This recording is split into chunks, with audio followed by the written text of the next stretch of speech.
Alors, on reprend Bezrat Hashem dans le Pardes, Sha'ar Revi, Perek Shivi, on commence un nouveau chapitre. Donc, je vous rappelle évidemment qu'on est toujours dans la porte qui s'appelle Atzmut Vekelim pour discuter de cette grande question, à savoir est-ce que les séphirotes, elles sont la substance divine ou est-ce qu'elles sont les outils divins. Donc, on a déjà établi que d'après le Ramak, ce sont les deux. On a déjà vu un grand texte du Zohar qui était la Ptichat et Eliaou, et maintenant, on va s'attaquer à quelque chose de beaucoup plus difficile. Mais qui est aussi une preuve que le Ramak va ramener, il suit son argumentation, donc il va ramener, et qui est une preuve du Zohar pour appuyer donc sa thèse. On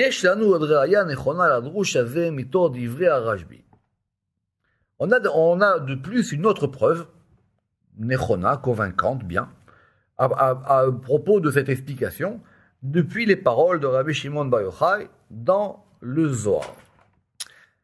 Alors, déjà, il faut que je vous explique d'où ça vient cette référence-là. Parce que c'est un texte très, très, très, très compliqué et particulier. Alors, vous savez que, vite fait, le Zohar, il y a le Zohar sur la Torah, très bien, il y a les Tikkuné Zohar, et il y a une parution qui a été faite plus tard de textes qui n'avaient pas été inclus dans les deux d'édition et qui s'appelle donc le Zohar Hadash, qui n'est pas le Zohar Hadash, parce que le Zohar Hadash ça veut dire le nouveau Zohar, il n'a rien de nouveau, c'est simplement des textes qui existaient dans les anciens manuscrits, mais qui n'avaient pas été retenus dans les premières éditions. Et donc dans Parashat Vaetrana, il y a un texte là-bas qui est connu parce qu'il s'appelle le Mahamar Kav Amida, il s'appelle le texte de la ligne de mesure. C'est un texte très très particulier. Très particulier parce que, alors que le Zohar, normalement, ça explique des versets, là on ne parle pas de versets, et là on explique, en gros, c'est pour ça qu'on a donné ce nom, on explique le principe et les détails, et le fonctionnement et la dynamique d'une fameuse ligne qui s'appelle le cave. Une cave, c'est une ligne ou un rayon, le cave, un cave qui serait un cave de mesure, le cave Amida, et qui serait le cave qui descendrait dans tous les mondes. Voilà. Donc c'est très, évidemment, abstrait, parce qu'on ne peut pas s'appuyer sur des versets comme le Zohar fait d'habitude, on ne peut pas déjà. Et c'est un texte extrêmement compliqué sur lequel il existe peu de commentaires. Mais donc, en tout cas, ici, le Ramak connaissait donc ce texte, il faisait partie pour du Zohar, donc c'est déjà une preuve qu'effectivement, c'était bien. Et on va d'abord, évidemment, donc le lire, parce qu'il faut le lire au moins une fois ou deux, et ce chapitre sera consacré à l'explication de ce texte. Alors, on va le lire doucement. Neora de la Kaima. Il y a une lumière qui n'existe pas. Beneora, qui est dans une lumière, Galif, qui est dans une lumière glyphée. C'est une lumière qui est imprimée, on va dire. Venafik netzitsu dekol netitsin. Et ça fait sortir l'étincelle de toutes les étincelles. Ou batash, donc c'est cette lumière qui n'existe pas, qui se trouve dans la lumière qui existe, qui est une lumière donc qui a une matérialité, puisqu'elle est gravée, elle est glyphée. Elle va faire sortir l'étincelle de toutes les étincelles.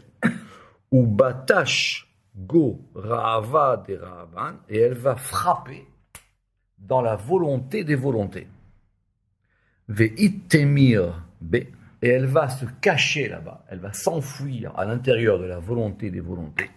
Ve'lo yedia, et elle n'est pas connue. Bismana de reuada, et maintenant au moment où cette volonté, c'est-à-dire quand Dieu va vouloir créer le monde, au moment où cette volonté da, Baal et Itpashta, elle va vouloir se déployer. Au départ, la création du monde, c'est une volonté divine. Donc on parle vraiment du début. Donc quand maintenant la volonté va commencer à se déployer,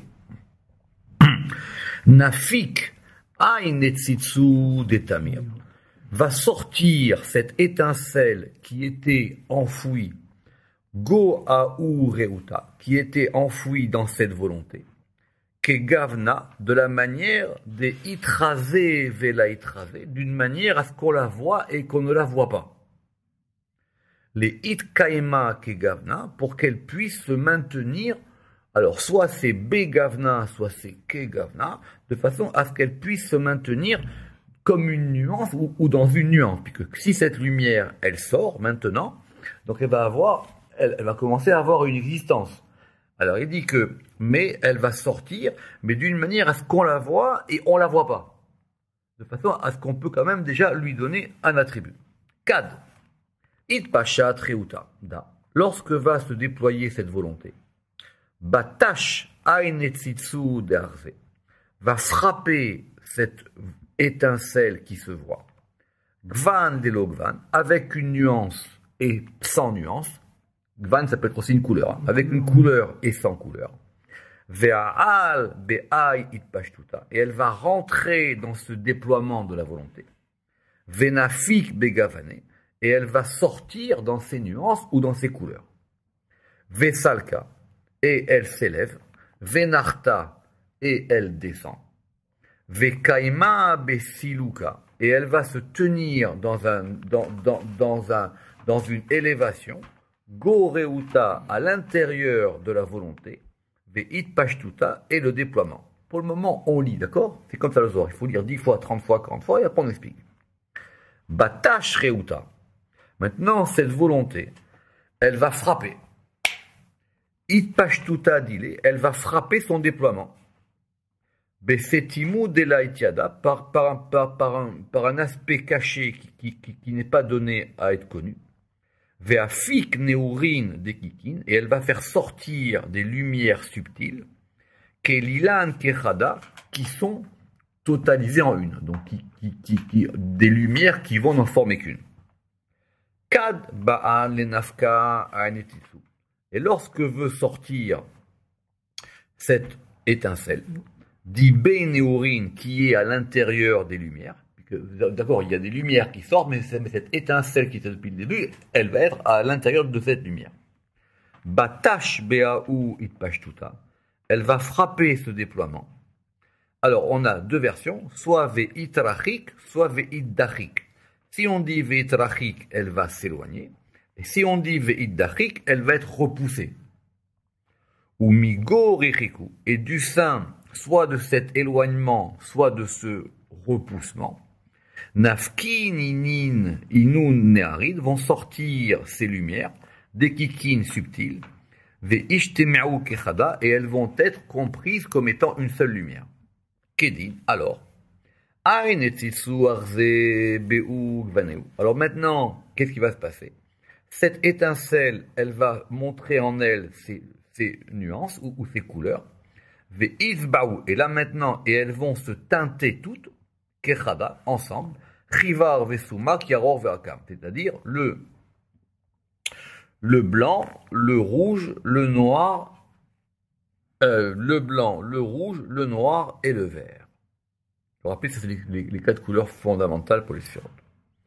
Veitakev B, Trisar Yelchin, et elle va demeurer là-bas pendant 12 mois. Cette lumière, elle reste là-bas pendant 12 mois. Les bâtards, itakeru mitaman, et après, elles vont être déracinées de là-bas.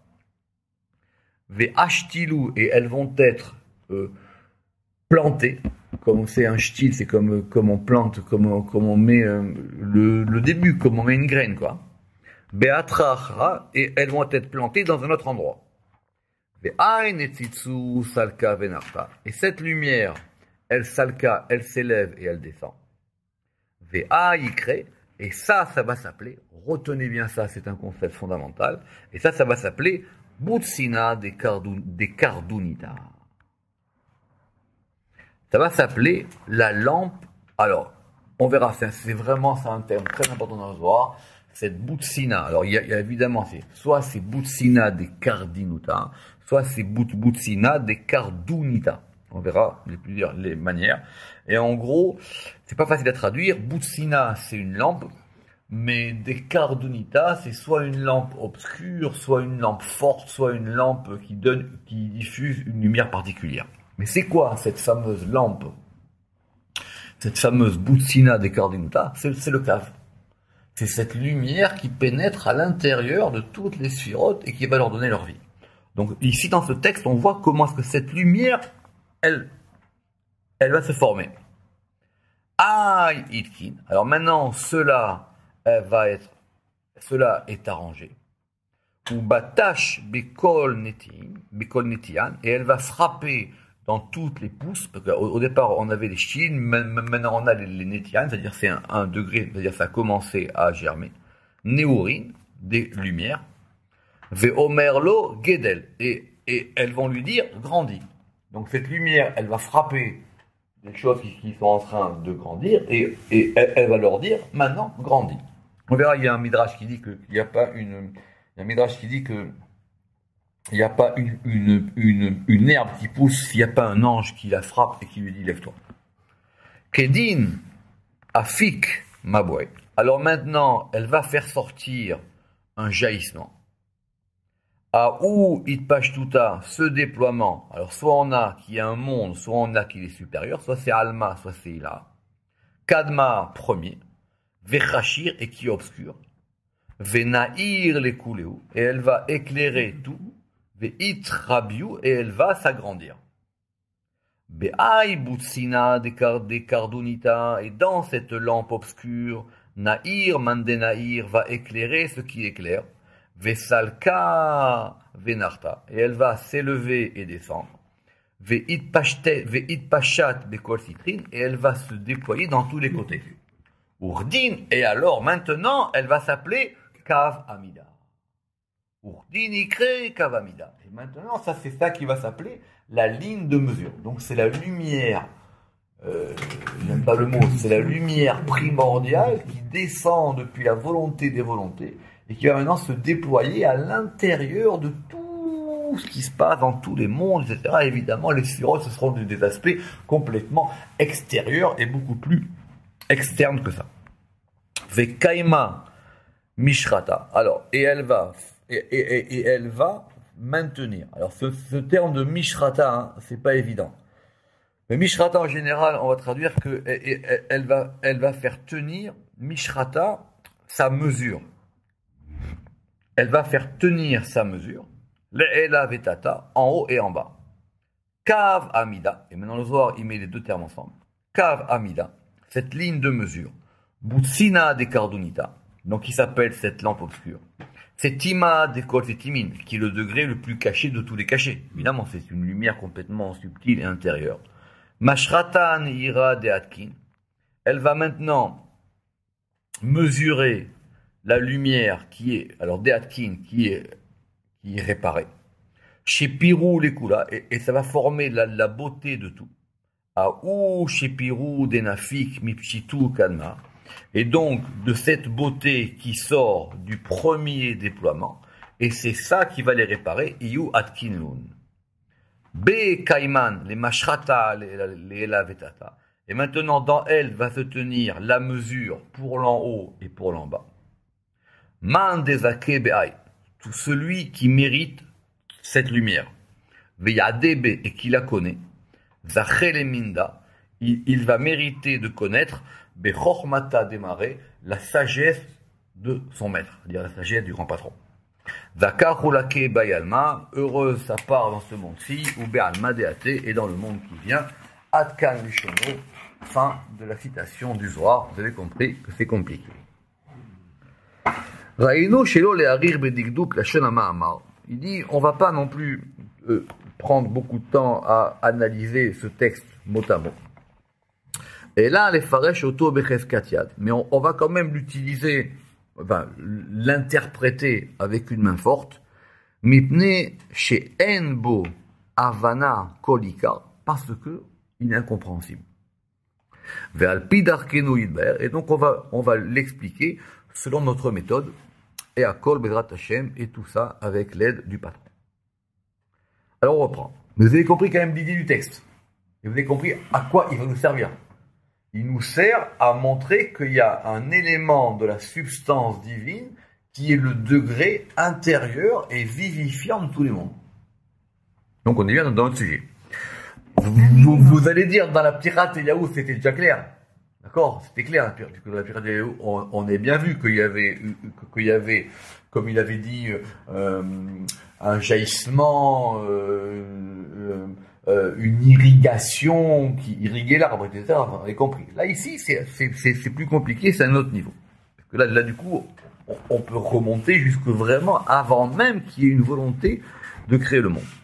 Alors évidemment, qu'est-ce qu'on fait? C'est facile, on garde le texte dans la main droite et on va maintenant expliquer mot par mot, phrase par phrase, tout ce texte et ça va nous faire notre chapitre. Pirouche. Alors, Neora de la Kaima Beneora, on avait dit une lumière qui ne se tient pas dans une lumière. Pirouche. C'est quoi? Évidemment, on parle du Ensof.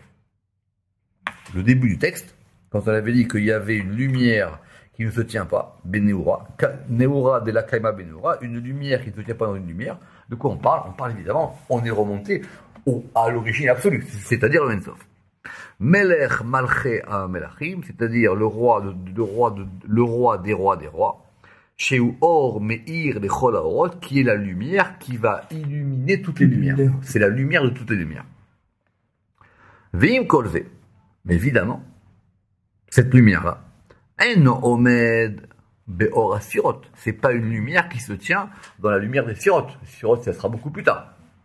Et là, Moshel Baen, simplement, c'est une lumière qui va dominer les Sirot. Veheno Midgale Baen, et qui ne va pas se dévoiler dans les Sirot.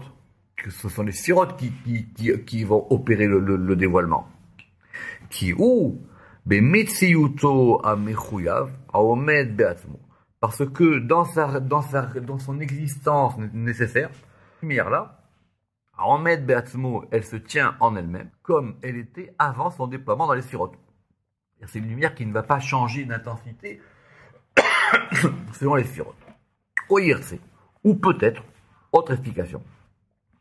Qui minaraoui, on pourrait donc penser, chez Ensof, que le Ensof, les godel et elamo, il est tellement caché qu'on l'appelle obscur. Il crée Rocher. Rappelez-vous, ça c'était une question qui était revenue, qui viendra plus tard dans Shar Gvanim. On a dit, vous vous rappelez, mais c'est quoi la lumière de Keter? On avait dit, Keter, finalement, il n'y a pas de lumière.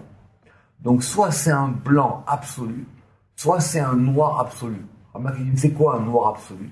Ce n'est pas un noir qui est une absence de lumière, c'est un noir, enfin, ce n'est pas un noir qui est un obscurcissement, c'est un noir qui est l'absence de toute lumière. Autrement dit, c'est le point où finalement, il y a tellement de lumière qu'il n'y en a pas. Et donc, il y a tellement de lumière que ça peut être soit tout blanc, soit tout noir. Soit c'est le plus haut degré possible du blanc, soit c'est le plus haut degré possible du noir. Donc, le Ensof, il est tellement caché qu'on peut l'appeler comme étant obscur. Ah, ou la Asher Malchut, Gamken, il crée Rocher. Ah, mais on a dit aussi que la Malchut, elle s'appelle Rocher. Ce n'est pas du tout la même obscurité. La Malchut, elle est obscure parce qu'elle n'a pas de lumière d'elle-même. Donc elle reçoit la lumière qu'on lui donne. Ve'en shenehem shavin.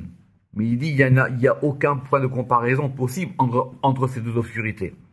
Qui Rocher à Ensof ou les Tachlit à Beirut. Parce que l'obscurité du Ensof, il représente la plus grande de toutes les quartiers possibles. Chez Eno Moussa, que personne ne peut appréhender. Ou Midgalé, et qui ne se dévoile pas, Mirov, Alamo, et c'est tellement caché qu'on appelle ça obscur. Et un Malchut, Nikra Rocher, les Deraor. Par contre, un Malchut, on l'appelle obscur parce que justement là-bas, il n'y a pas de lumière. Donc il y a une obscurité sans lumière, et il y a une obscurité qui est le plus haut degré de lumière. Rappelez-vous que simplement, juste je raconte une histoire à chaque fois, c'est que quand on sera dans la Torah et qu'on verra la plaie de l'obscurité, regardez comment ça se passe là-bas. C'est quoi cette obscurité qu'il y a eu en Égypte? D'accord? C'est une grande question, il y a un Rashi là-bas sur ça. Veine. Mita'am shikara le ensof. Or shelo karaoui. Et donc c'est pour ça que le texte du Zohar, il a dit que c'est une Neora de la Kaima Beneora, une lumière qui ne se tient pas dans une lumière. C'est-à-dire c'est une lumière qui est une non-lumière. C'est comme ça qu'on a expliqué. Et donc, Veine, Mitam, du fait que on a appelé le Ensof, Or Shelo Karaoui, une lumière qui n'est pas vraiment une lumière, qui est no Musag chez Ikraor, parce qu'on ne peut pas l'appréhender en tant que lumière. Donc c'est une lumière non-lumière. Ve'uchalach likro l'or, mais on l'a quand même appelé lumière. L'orot, shiu mekor kol haorot. C'est quand même une lumière parce que c'est la racine de toutes les lumières. Parce que c'est la source de toutes les lumières possibles. Mais kor kol haorot, kulam, toutes. Ve'atzilut, et l'émanation qui va être le premier monde qui sort du Ensof. Kulam. Em nitsutse or meiri mimeno, c'est quoi l'atzilut? Ce sont des étincelles qui proviennent de cette lumière. Pourquoi il dit ça? Parce que c'est très intéressant. Parce que quand on verra après le rapport, vous vous rappelez dans Shara Abia, il explique comment ça se passait dans les 4 mondes. Vous vous rappelez, il y a Atzilut, Bria, Yetzira et Asiya. Ça veut dire, mais si on dit qu'il y a 10 sphirotes dans chaque monde, ça en fait 40. On comprend pas, on a passé tout le début du Pardes à dire 9 et à dire 10 c'est pas 9 et 10 c'est pas 11, et maintenant comment tu arrives à 40? Il dit non. La Hatzilut, elle a peut-être 10 lumières, et ici on voit que c'est même pas des lumières, que ces lumières-là sont des étincelles qui proviennent du Ensof. Alors il dit c'est quoi les 10 sphirotes de Bria? Les 10 sphirotes de Bria, ce sont aussi des étincelles de la lumière de la Hatzilut. Donc c'est pas vraiment des sphirotes. Sont 10 qui vont en fin de compte se déployer. Mais les vraies sphirotes, les vraies lumières, elles sont.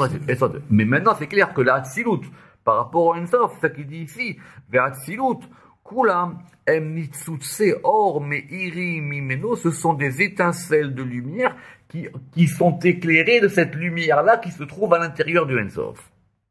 Velachen, et c'est pour ça qu'on a été obligé de lui donner la dénomination de lumière. Donc on revient toujours à notre question des kinoïm.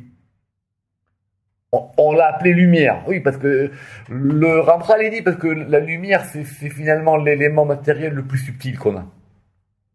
Mais la lumière, elle est dans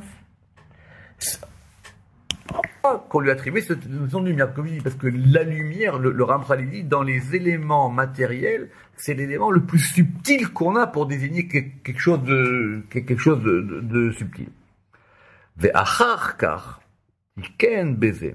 Et maintenant, ça après, cette lumière-là, elle va s'organiser, elle va s'arranger.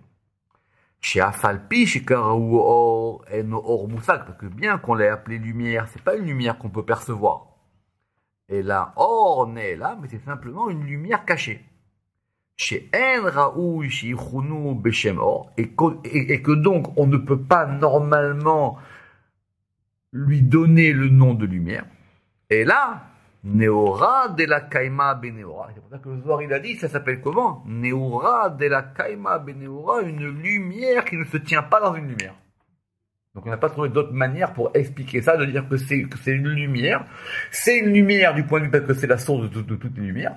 Mais comme c'est une lumière qui n'est pas appréhendable, ça existe, non? Une lumière qu'on ne peut pas appréhender, donc ça s'appelle aussi une non-lumière. Et là, Na'elam Tachlit Aelem, simplement, elle est cachée dans le plus grand degré caché possible.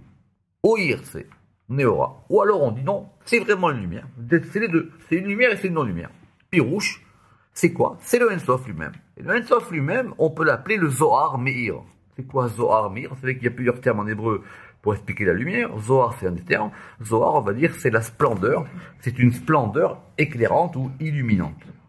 C'est une splendeur qui illumine les Chol HaMeorot, toutes les lumières, Venitale al Kol HaOrot, et qui est évidemment supérieure à tous les degrés de lumière possibles. Pourquoi? Chez Sha'ar HaOrot, Mekablim Or Mizulatam, parce que les autres lumières, elles reçoivent leur lumière de quelque chose d'autre. Il n'y a pas de source de lumière. La lumière, elle vient forcément d'un autre degré. Ve'em nitlim be'orot zulatam, et chaque lumière dépend d'une autre lumière. Aval ensof baruchu ou or she'eno mekabel. Maintenant la lumière, maintenant le ensof, c'est une lumière qui nous reçoit de nulle part d'ailleurs. Aval ensof baruchu ou or she'eno mekabel. Ve'lo tsarich les zulato, et qui n'a pas besoin de son prochain. C'est le ensof. Alors c'est pour ça. Le Zohar, il a continué et il a dit maintenant, c'est une lumière qui ne se tient pas dans une lumière, galif, et qui est et qui est galif. Alors galif, moi je vais traduire par glyphé, et il dit ici que c'est chakak, c'est-à-dire que c'est gravé. Vézé, qui var mefursam. Pourquoi? Parce que déjà il dit c'est une chose connue chez Asphirot et Myoter Dakot, Biyotam Bemekoram, que les Sphirot, plus elles se rapprochent de leur source, plus elles vont devenir subtiles. Rappelez-vous, c'est que les Sphirot de Asiya, elles sont évidemment beaucoup plus grossières que les Sphirot de Hatzilut, parce qu'elles sont plus proches de leur racine ou de leur source. Donc, il dit ça c'est connu. Et ce qu'elles, évidemment, et en plus de ce qu'elles vont devenir après qu'elles vont se déployer, comme c'est expliqué dans la porte de l'ordre de l'émanation. Veata. Kivan shiratsa lomar venafik. Mais maintenant, ici le Zohar, il veut nous dire que cette lumière, elle sort. Donc, elle va avoir un mouvement. Puisque le Zohar, il nous dit maintenant venafik. Et ça veut dire quoi que venafik? Nafik, ça veut dire chez où techilat. Ça veut dire qu'on va avoir maintenant un début d'émanation. Ve'il galout et un début de dévoilement. Ve'avut, évidemment, donc du coup, ça va s'épaissir. Et comme elle va s'épaissir, elle va commencer à pouvoir être perceptible. Utsrach lomar gelif, et c'est pour ça qu'on a dit ici que cette lumière-là, elle est gravée. Elle va prendre maintenant une consistance, on va dire.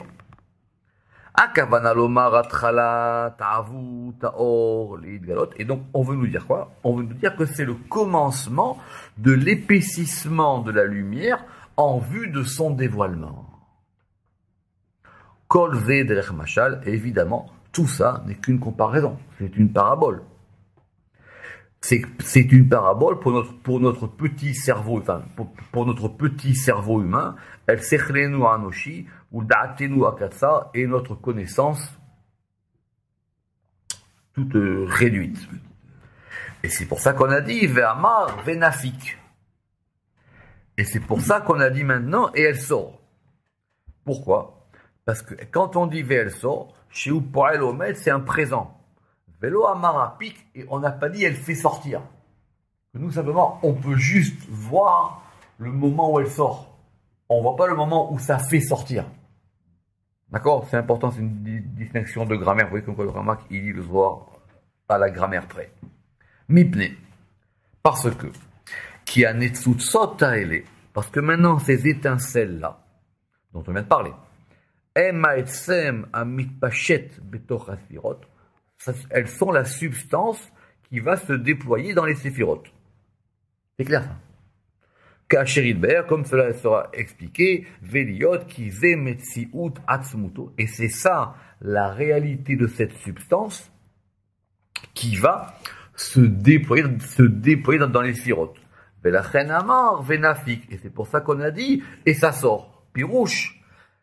Pirusho yatsa ou be'atzmo. Ça veut dire que ça sort de lui-même, mais ce n'est pas, mais ça sort pas pour quelqu'un d'autre. C'est-à-dire, on constate juste que ça sort. On ne sait pas maintenant qu'est-ce qui a fait que ça sort. Il pâche tout atzmuto vegiluyav, parce que le déploiement de sa substance et son dévoilement, ou allié d'atzmo, il se fait en lui-même. Il ne se fait pas par un processus extérieur. Vous savez, c'est une grande question métaphysique. C'est-à-dire, qu'est-ce qui fait que Dieu, à un moment, il décide de créer le monde? Il y a quelqu'un qui lui dit créer le monde. À un moment, qu'est-ce qui s'est passé? Alors, c'est compliqué. Alors, en général, on arrête au Midrash et on dit que Allah Bemarshavato. C'est-à-dire qu'il y a quelque chose qui est monté dans la pensée. Le Ramak, il explique, c'est-à-dire que c'est quelque chose qui est monté au niveau de Keter.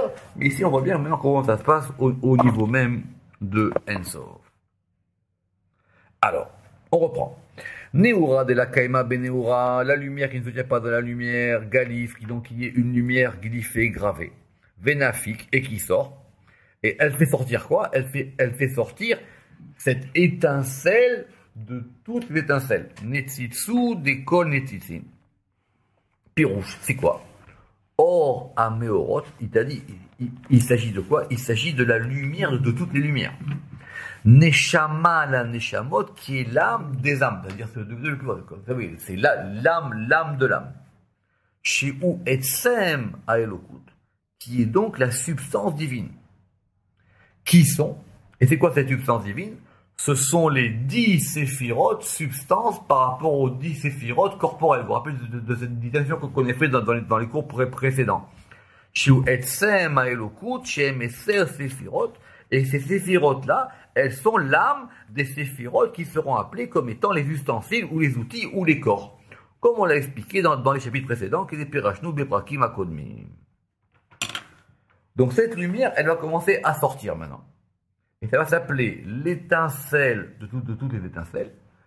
Et le Zohar nous dit, Batash Gorava des Ravin, et elle va frapper à l'intérieur de la volonté des volontés. Alors il dit c'est quoi? Rava des Ravin, d'après le Ramak, c'est toujours clair, c'est toujours Keter. Akavana à Keter. Mais c'est pas le Keter de l'émanation.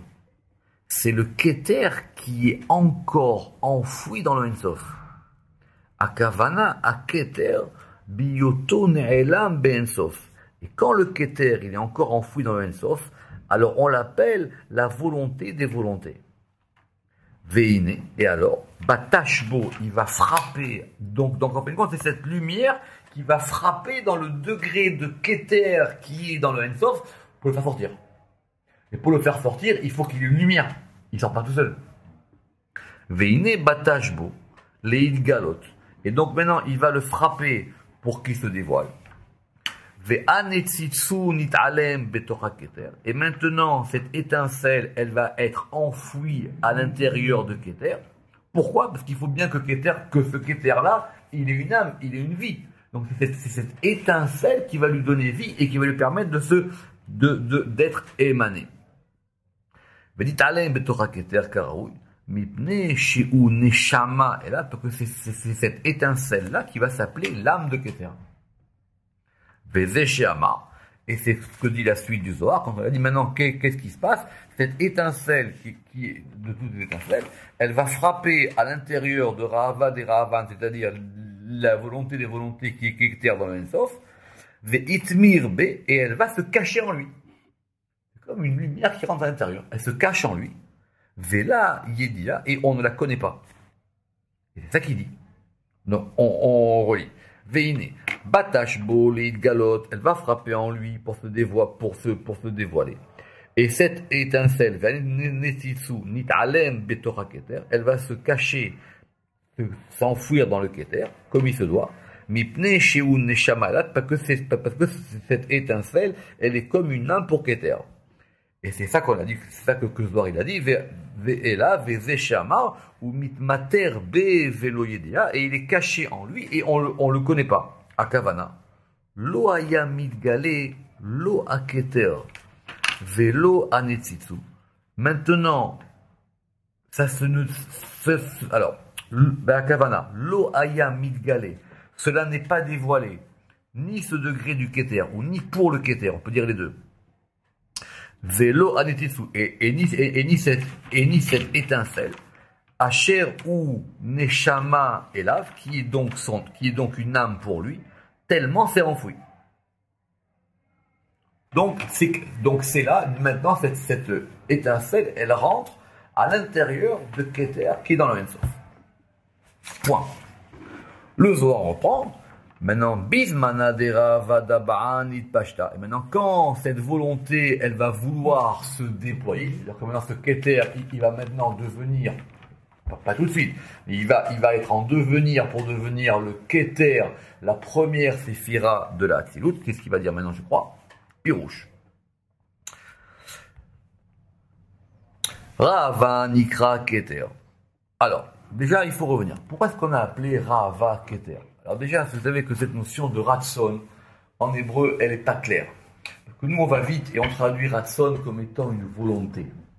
Mais la volonté, c'est pas aussi évident que ça. Parce qu'en hébreu, les Ratson, ça veut dire aussi apaiser. Ça veut dire aussi agréer. Être Ratson, c'est un moment d'apaisement. C'est un moment particulier. J'ai vu ça dans Rashi aujourd'hui. Oui, c'est important. Donc nous, on traduit Ratson, parce qu'en hébreu moderne, en biblique, quand on dit Anirotse, ça veut dire je veux.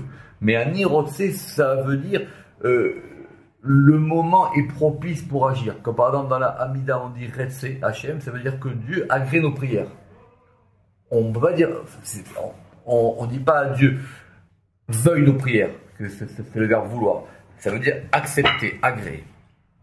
Pirouche, Rahava Nikra Keter. Donc maintenant, cette notion de Rahava, et Rahava, évidemment, c'est la traduction araméenne de Ratzon. Rahava, Nikra Keter, ça s'appelle le Keter. Pourquoi? Ve'atam shekaraou Rahava. Velo kara Rahava de Rahavan. Alors, le Rama qui fait une distinction entre Rahava et Rahava de Rahavan. Ou on dira plutôt des Rahava des Rahavin. Il y a la volonté et il y a la volonté des volontés. Il y a Rahava et il y a Rahava des Rahavin. Alors il dit ici, au début du Zohar, on a dit Rahava des Rahavan. On a dit la volonté des volontés. La volonté des volontés, c'est Keter quand il est dans le Ensof. Donc quand Keter, il va commencer à sortir dans la Tzilut, il devient simplement Rahava. Il perd la Rahava. C'est un degré en moins. Mais bon, ça c'est clair ou pas? Pirouche. Rahava Nikra Keter. Ve'atam shekaraou Rahavan velo karaou Rahava de Rahavan. Comme cela est marqué plus haut.